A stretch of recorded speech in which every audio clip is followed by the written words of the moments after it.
a digital artist by trade, so I use a program called Adobe Illustrator to do computer-based design. I have a tablet that hooks to my laptop, and I use that as my drawing tool. I prefer that as my media because it is mess-free, and I am such a perfectionist when it comes to art that I like the ability to be able to delete and start over. One of the things that I love to do when I'm creating a portrait is delete the last stroke that I made, and all I have to do is just click undo. So it is somewhat similar to traditional painting, but I just like the convenience of technology like a lot of us do. It's actually really hard to answer that question because if you followed me for a while, you'll know that I have various art styles that I paint in. I'm someone who, if I see something new, I get inspired and I like to try it, and then I go down a road of obsession as I try to capture that thing that inspired me. So currently, some of the works that you all have been putting in Home Goods, they emanated from a recent inspiration I had with minimal portraits, which are portraits where the features aren't completely defined on the subject. So they don't have eyes.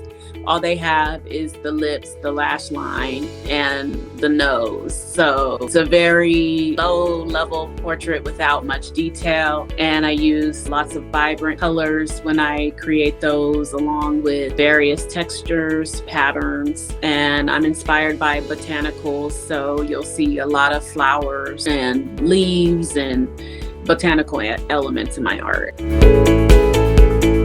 My main inspiration is, I would say, my goal is to contribute to equity in the arts and equality in the arts. I want to ensure that every woman, regardless of the color of their skin or their race or their creed, are represented in the arts. And I focus mainly on portraits of African American women for that particular purpose, because there are a lot of us who go to stores to try to find art that represents who we are as women, and we don't often see that. So that's kind of the main catalyst behind the work that I create, is to ensure that women of all shades and skin tones are captured in art, and also that we as Black women can see positive representations of ourselves in arts, not just sometimes the negative connotations that you hear about Black women.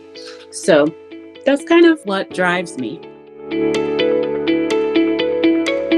I would say that my work is largely influenced by an artist that I follow named Jade Purple Brown, but she's not a historical figure. She's actually a current modern day artist. When it comes to women historical figures that have inspired me, it's actually Maya Angelou, who I view as somewhat a feminist and someone who believes in creative expression as a way to help people achieve enlightenment.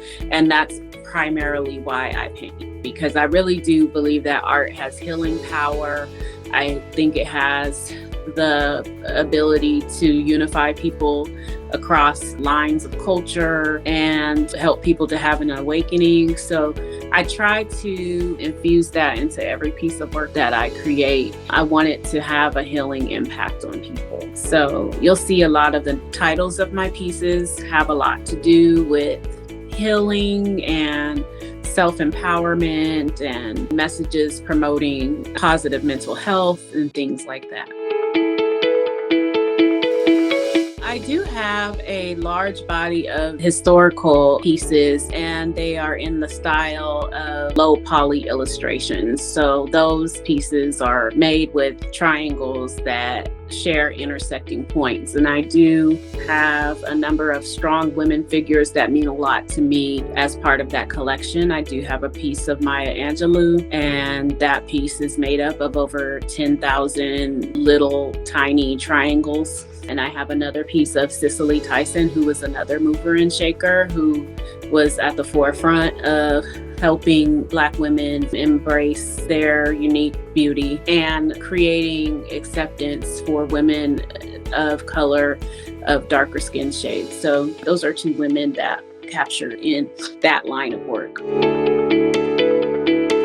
It's hard. I mean, I work very hard to make my work the main focus. You know, there are times as a woman when you're dealing in a male-dominated art field and you have to establish yourself as someone who is serious about the art business. And I work very hard to be viewed as an artist that has merit and not to be viewed as someone who is valued for just being a woman. And, you know, a lot of times when you're working in a male-dominated field, you can be typecast based on your sexuality as opposed to your talent and your business acumen. So I work very hard to ensure that I am maintaining professionalism in the arts world and working hard to garner respect for being a woman in business who is making moves for myself and establishing a company that I know will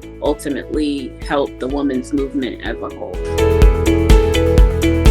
The advice that I always give to women who want to be artists is to trust your voice and not to compare yourself to others. I mean, being an artist fundamentally boils down to believing in yourself and being vulnerable enough to share your unique voice and creative expression with the world without comparing yourself to other people. And I can tell you that I dealt with sexism myself from my ex-husband, who, when I first told I wanted to start to learn Adobe Illustrator and practice art because he was a graphic designer at the time. He didn't think that I could do it. And I think part of the reason he didn't think that I could do it was because I was a woman. So that was one naysayer that I dealt with. I had to teach myself the craft. I picked up a book on Adobe Illustrator and I taught myself how to use the program. And here I am today.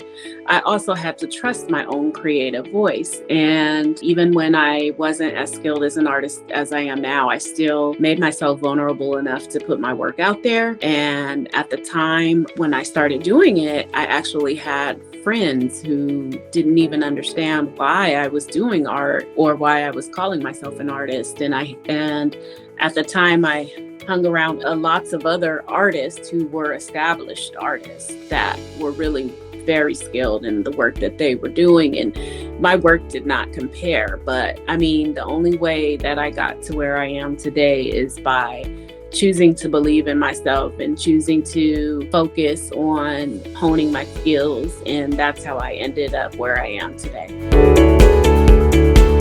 She became the journey.